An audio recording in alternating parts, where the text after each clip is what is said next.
And you might be wondering why there were SSH keys in Google Drive. And the reason for that is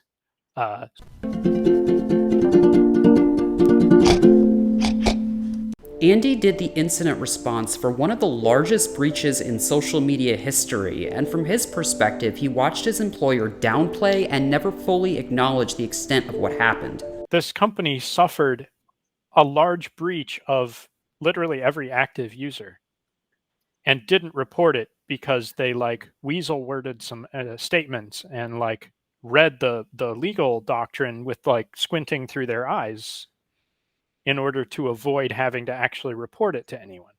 He agreed to hop on a call with me and walk through the details of what never fully got made public. According to Andy, this attacker spent 8 months inside this social media company's network stealing data. I believe this is one of, if not the largest cleartext password theft ever publicly talked about. I decided to provide some commentary to help explain some of the technical components so a wider audience can understand what happened. If you're interested in an unedited version of my conversation with Andy, let me know in the comments. Okay, here we go. So, I mean, what was the first indication that something was wrong, or at least what was the first thing that you heard about that got you pulled into it? Well, I discovered it. What did you discover?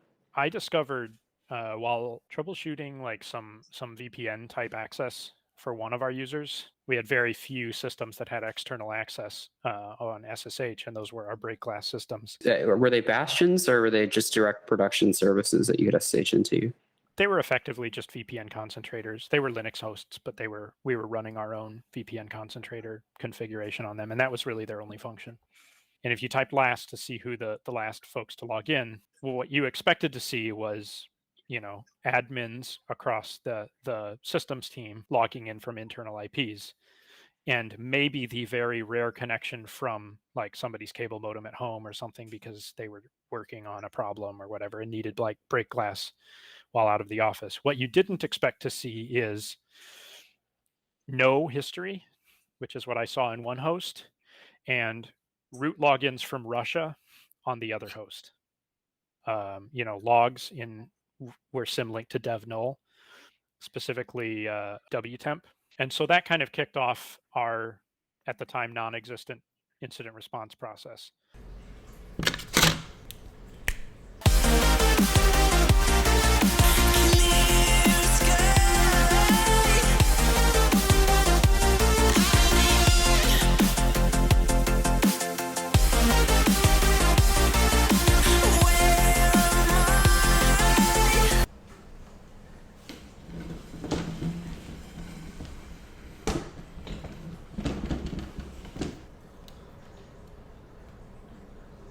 Okay, here's the way Andy has explained this so far. There's a VPN server that's sitting on the edge of this social media company's private networks. A VPN server in general is designed to allow computers access to private networks that they wouldn't otherwise have access to. Of all of the different VPN protocols out there, SSH is a completely separate protocol that allows servers to run arbitrary or remote commands on a given server. This VPN server had SSH exposed to the public internet. Andy is saying that it is very rare for someone to SSH into this VPN server from the public internet. So when he started going through the logs on this VPN server and found that someone was running arbitrary code on this service tampering with them, and he found evidence that an IP address from Russia was SSHing into one of these services, he knew something was wrong. Andy now has reasonable suspicion to think that an attacker has run arbitrary code on the VPN server, and that's therefore granted them access to the internal network at the company.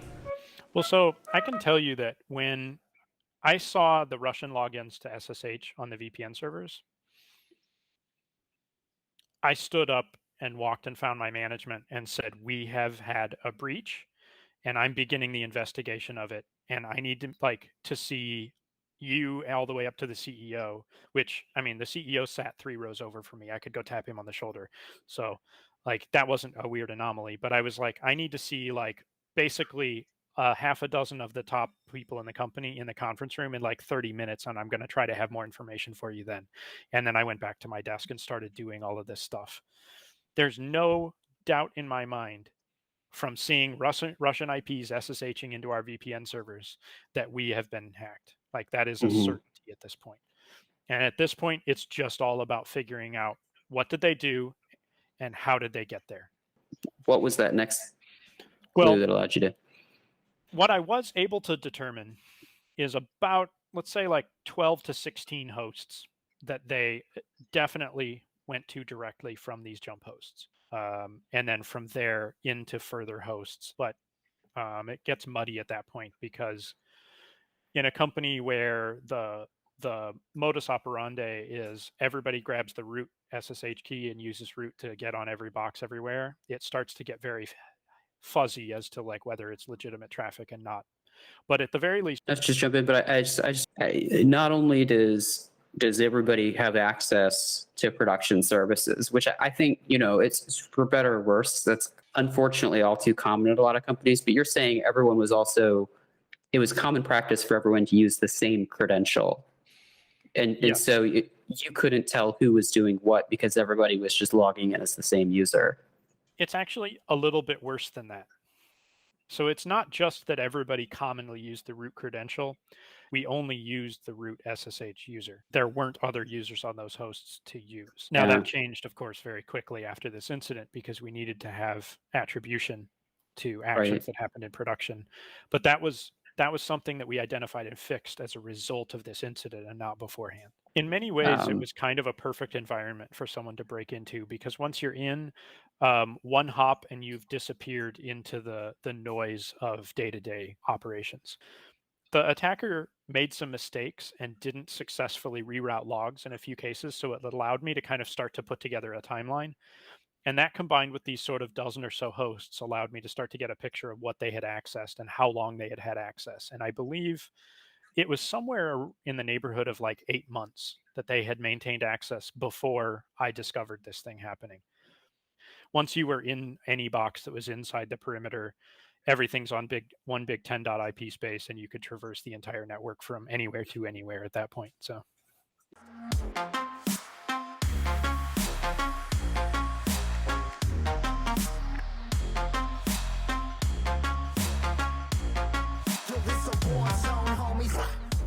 When all these servers were originally created, they were baked with a root backdoor key that employees regularly used to administrate and troubleshoot them. Andy could see that this backdoor key was the key that was used to SSH into the VPN server from the public internet. There wasn't actually any other way to get onto these machines. So this was the key that was used to SSH onto the VPN server, and then Andy could see that there were 1 to 2 dozen additional servers that were SSH'd into from that VPN server with the same key, but beyond that it started getting really complicated. It wasn't normal for people to SSH from the VPN server into other servers, but it was really normal for employees to SSH from all of these servers into each other. So he could tell definitively the attacker had run malicious code on at least 1 to 2 dozen servers, and then he just didn't have the tools to prove whether or not they ran code on every additional production server. He did, however, know that the attacker had the capability of doing so. So because of that, he had to just assume they were all compromised. Every single production server. So when I was doing this sort of, like I mentioned, this sort of secondary ring of hosts, and we had database servers, we had the GitHub internal host there, we had Jenkins. So we started looking at like places within the internal network that had communication with this Russian IP. And one of those was the database server. And so we were like, oh, well, they uploaded like 500 megs. That's almost exactly the size of our database dump when we like PG dump the whole thing. And we're like, oh, hey, why are all of the web Rails backend servers posting like outgoing connections to this IP today? Like they're doing it right now as we speak. Our network guys are telling me this. And so we go and look, and that's when we find, oh, weird.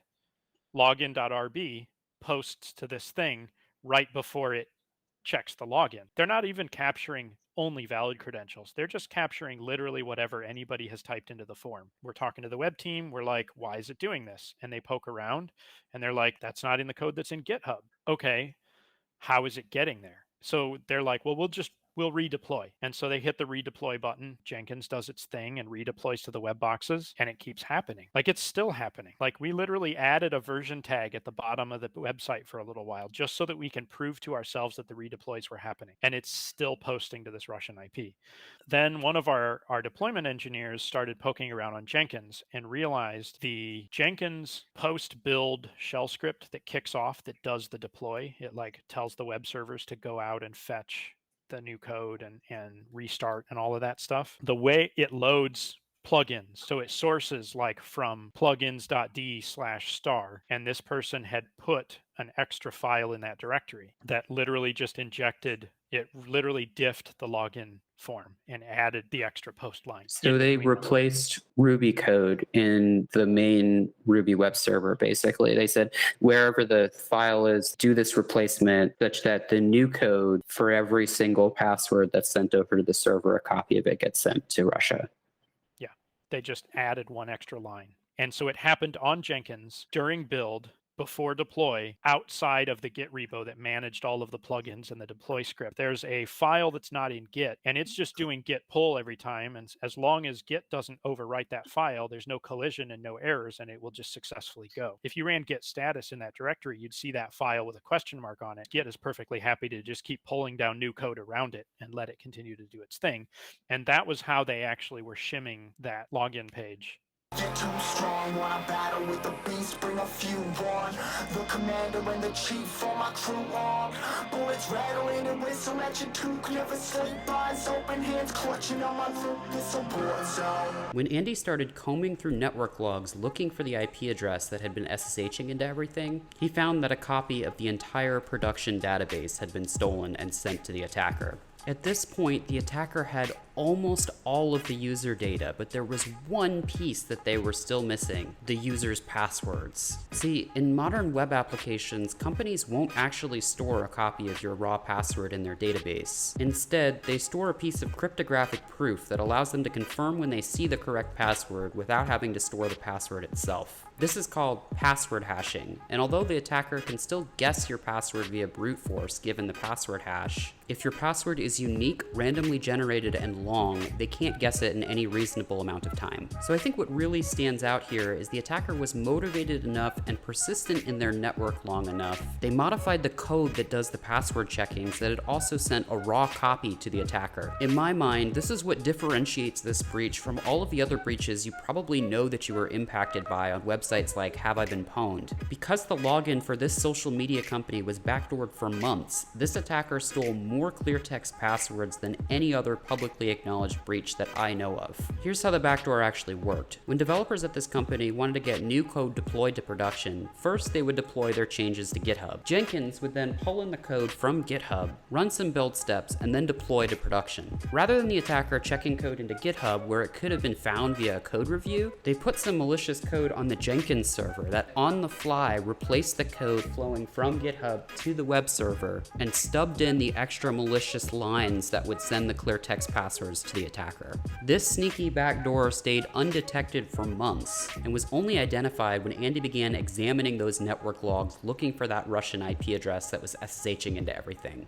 I know that certainly at the time, and I think maybe still to this day, there's no federal breach law. There's only state laws. And I know that the state laws have been updated several times, but as far as I could tell, back when this happened in 2014, the 2002 California breach law is what would have been on the books. Mm-hmm.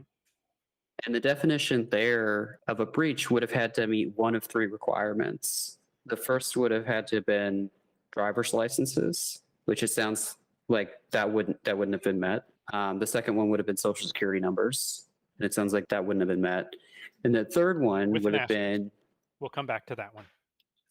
The third one would have been if both an account number and a password, like both of those things, were leaked out, then that third one is required. But it has to be both components, basically. I'm guessing that third one was probably met. Is that right? Oh, well, I suspect so. But again, like, this is where you play the lawyer game and you say, like, what constitutes an account number? If I log into your website with my email address and my password, like my username is my email address, Is a username the same thing as an account number in that case? Is that my identifier for my account? And is that how they're defining account number? Or do they literally mean a string of digits? So, I mean, what if they did mean a string of digits? I mean, if they had access to the raw database, wouldn't they also have the ID that went with the account? It depends on which part of this breach you consider as well. But my understanding is that they also had raw access to your databases as well. It wasn't just backdooring the login. Yeah, so that's the second part of it, is that they were able to dump the entire database. And so then if you consider the ID column in the database, which is traditionally numeric of some sort, the account number, then yeah, that would fit. But also, one of the first things we did was pull the logs from Google, the Google workspace. And looking at those logs was where we started to see just a ton of accesses from weird places on one Google user's account. These particular folks had access to Google Drive, which contained copies of every contract that we had written with people that were compensated through the site. And so that included bank account and routing numbers, W2 or whatever, 1099s for these folks. They had access to potentially social security numbers or maybe like business tax IDs. This malactor had access to a ton of this data that could directly be used to compromise customers' financial well-being. And so were those records you're mentioning, were they accessed? We don't know. The malactor in this case maintained access for so long that logs had literally expired. Did they access anything in Google Drive that you were able to confirm? Tons of stuff. But are you saying that your lawyers would have had a different recommendation if the logs that you did have for sure confirmed that they pulled documents with social security numbers? I don't know. I wasn't directly working with the legal team after a certain point. So by the time we started pulling these logs and passing them over, the legal team and the executive team had begun kind of working independently from the rest of us that were doing research into this stuff. And so it was kind of a unidirectional information stream. The information that we saw in the logs that this person was accessing using that employee's account was far outside the bounds of what anyone in that role would access. It was architectural documents of like the detailed implementation of features that weren't being released. It was floor plan diagrams for vendor booths at a conference that was being planned. It was SSH keys to access servers in production. And so like this like very wide cross section of documents in Google Drive that they did access were all far outside the bounds of what an individual in that particular role would need to access. I could say like this source IP used the Google account, accessed a bunch of G Drive docs that this user would never normally access, and did it while I happened to be sitting at the dinner table in the cafeteria with this individual. Was that the only Google user that had their account taken over? Yeah, as far as we could tell. To our advantage, actually, we forced 2FA for all of our Google accounts. And the only reason why it succeeded with this individual user is because they were out of country, broke their cell phone, lost access to their 2FA, and needed emergency access to their account. Most of the time, the process was like you did that in person at the IT help desk. But given the fact that they were overseas and all of that stuff, it sort of like went outside the bounds of the normal process. And thus created this like extended time window where their account was not protected by 2FA. I mean, you must have, I would think, and correct me if I'm wrong, but I would think that the main driver, the Scooby-Doo right now, is figuring out how that dang first key got dropped onto the VPN server, right? The guess, and this isn't certain because again, the logs had expired by that point. We did find our root SSH key in the Google Drive, and we assumed that they found it as well. And we know that same person that SSH'd in from the same IP also had access to this user's G Drive. So those three things were enough for us to just make the assumption that that was how they got in the first place. But just so I understand, when you say the root SSH key, are you saying that, and maybe apologize if you covered this before, but are you saying that not only was everyone using the shared root key, but every box internally was using the same key, and so this root key not only got you into the VPN host, but then it was also the same exact key that they were able to jump from the VPN host to all these other boxes. Yes, if you were root on any box, you could SSH as root to any other box with a passwordless SSH key. that was also stored in Google Drive. And that was because in the golden image for every single box that we had, there was a pre-populated root SSH key already in place, and they were identical across the entire network. They probably searched for things like SSH, and like that's literally how I found that this key existed, because I didn't know until I started this investigation. But when I Yeah. typed in SSH, I literally found a Google Doc with it, like, to SSH into production, do this and this and this. Here's the SSH key, like pasted in the middle of the doc, you know? It sounds like the story, as best you can tell, but you're not 100% sure, is that through some way, this person or people got access to this Google Drive account, which had two-factor disabled. Do you think this password was reused between other services? Like, do you think they were using the same password outside of this account? It's possible, but it's like if you had like Ryan Reynolds' password and his password was Ryan Reynolds birth date exclamation point, like that's not a difficult thing for you to just try. And this user confirmed that that was their password. Well, I mean, I might want to push back on that a little bit. Like, if you were to log into Ryan Reynolds' account right now, and like, how many attempts do you think it would take before you got to that one? And what's more is like, wouldn't Google fraud or prevention stop you after the second, third one? Yeah, and I'm not sure. I mean, it's totally plausible that this person reused passwords. They were not a technology savvy person. They were like a people savvy person. They were one of our Mhm. sales folks. And so like it's totally plausible that they reused it and that they had already had a short list of stuff to try. Do you think So it's possible that this adversary tried more than one account and it took a while to find this one? it's possible, yeah.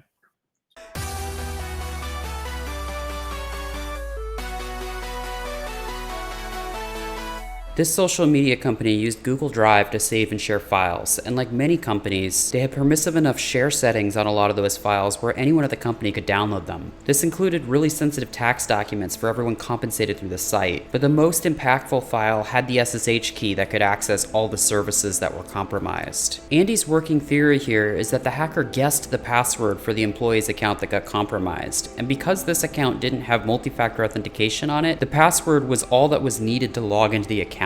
This story didn't sit perfectly with me because when you guess somebody's password wrong a couple times on Google, Google will lock you out. So here's a few other possibilities of what happened. Maybe the victim reused passwords between services. The attacker might have gotten their hands on the victim's password through the LinkedIn or the Dropbox or a different folder breach whose data became public. This technique is known as credential stuffing, and it could have allowed the attacker to guess correctly on the first try. Another possibility is maybe the attacker sprayed passwords across many accounts, and they wouldn't necessarily had to been lucky, as it was just a matter of time between invalid password attempts that eventually they just hit a valid one. The last possibility I can think of here is maybe the attacker actually got the password through the shimmed password backdoor. If that's the case, then Google Drive wouldn't have actually been the entry point for the attack. But given how widespread the SSH key was, it wouldn't surprise me if the attacker got their hands on it a different way. Maybe through phishing an employee and pulling it off of a laptop or an internal wiki, or just some other place it might have been laying around. All in all, the impact of this hack was as complete as it could have been. The attacker got all of the user data, they got all of the financial documents they would have wanted. Anything that might have been considered sensitive, the attacker got access to. What percentage of the company, all said and done at the time, had some bitter piece that,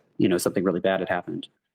It's hard to answer that. Like, I wasn't allowed to tell my direct manager about it because he wasn't in the office when things went on, and I had to skip over him to get things kicked off. And so for months, my direct manager didn't know what I was working on and had actually developed the idea that I was actually interviewing with our parent company and was trying to leave his team without talking to him about it.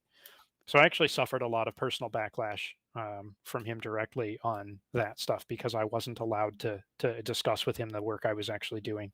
If today you were to get every single person who was working at the company at the time in a room and tell them this whole story, how many of them do you think would be surprised that even today, 7 years later, they would have had no idea that this whole thing happened? I would say anywhere from a quarter to a half of them would be surprised. And you think the other half would have known all this stuff already, basically? Some version of it, yeah. That's interesting that over 1,000 people have the secret that millions of people had their passwords leaked out and still managed to keep it secret for 7 years. And I think that part of that is that the number of people that have the full picture is very, very small, like probably less than 50. there was a fair amount of the company that was aged young enough that they didn't appreciate the scope of what had happened, even if they knew about it. I mean, like I mentioned the craziness with my manager. Like I desperately wanted to read him in on it because it would have alleviated so much heartburn between the two of us as far as like interpersonal management issues, you know. If you were to just have told him what happened, do you think he would have been retaliated against? If I would have read people in without permission, Specifically him. no, I don't think anything would have happened. So, I mean, if you didn't think anything would happen and it was leading to all these personal problems for you, why didn't you read him in? I feel like it's the physician's oath of the security world in a way, right? Do you think if that legal counsel hadn't have stepped in that first day, that he would have been read in? Probably. He was actually on vacation while it all happened, and so it was a few days before he came back. And by that time, like it had spun up into a pretty big effort. So that sounds like more of a legal oath than a security oath. Sure. Had I not been given alternate instructions, I would have made that determination of who needed to be read in, given my calculation, right? And your manager would have made the cut. Yeah, absolutely. Like he needs to know what I'm working on, and I actually need him to give me resources at that time. Did you make that case to his director or to legal or whoever that, hey, my manager really needs to be read in? I did, and my director told me he would take care of it, But didn't. and never did. No. Today, what kind of relationship do you have with this person?